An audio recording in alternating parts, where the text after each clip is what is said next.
The arm drag setup is a really powerful setup. But what if, to defend, instead of posting his elbow outside the hip, my partner makes a grip on my collar? It can be difficult to flare his elbow. But don't worry, we have an entry to the omoplata for that as well. So, if Eric's in my closed guard, and I go to drag his arm, a lot of times he's going to make a grip on my collar, right?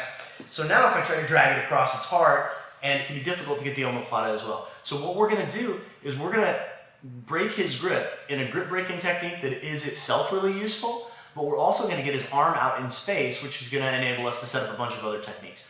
So the advantage to him making a grip is now I know where his hand is going to be. If he wants to give up his grip, then we'll move his arm in the way that we described before. But if he wants to make the grip, I know exactly where to find his hand. So in this case, I'm going to make a cross grip.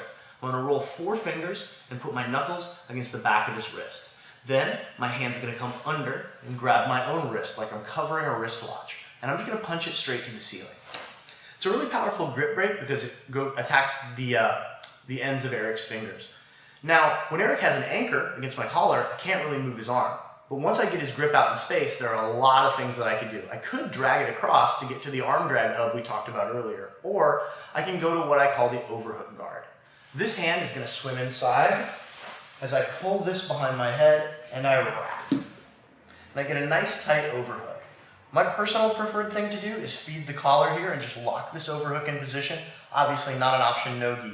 If it's not an option, no gi, or if it's not an option either because it's no gi or his gi is too tight because he washed it too much, then you just try to touch your own chin. And now, if Eric tries to yank his overhook out, it's going to be really hard. To continue to control the position, I'm going to grab the crown of the head and just bring him down. I don't want to grab the base of the neck because now if Eric postures up, he might be able to bring me with him, whereas here, I'm at the end of the lever. Now there are a lot of things that we can do from here, and we'll get into a couple of them, but I'm going to show the setup one more time and then how we enter the omoplata from here. So maybe I tried the arm drag, or maybe my partner just decided to make a collar grip. I'm going to get a cross grip on his sleeve, come under, and check my watch.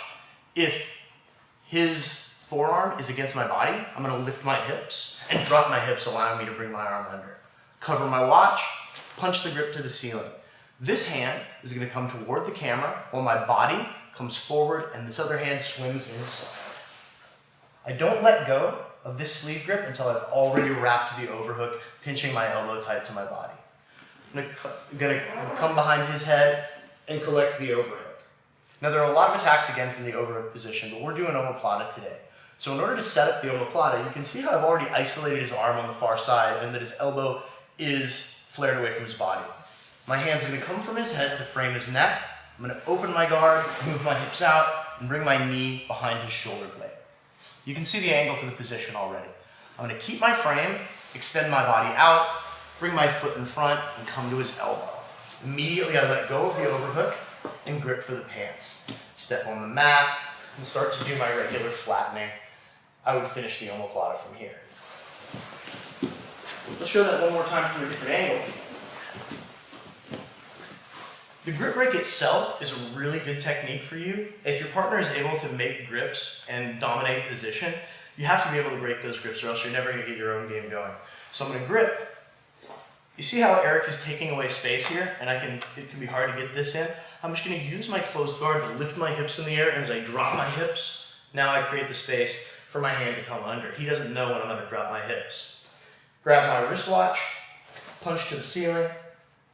This grip goes backward while my other arm goes forward, and I grab.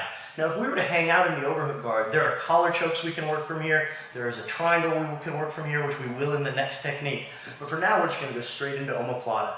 Frame the neck, move the hips out. Very important to get that knee high and pinching up on the shoulder blade.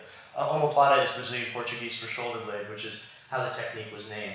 So I keep this nice pinch. I keep my frame until I uncoil my body and bring my leg in front. Grip transfers to the elbow, grip transfers to the pants. Grip fighting is an art and a science all to itself, and there are some great instructional resources out there for grip fighting. This is a simple but really effective grip break that allows you to set up the overhook guard.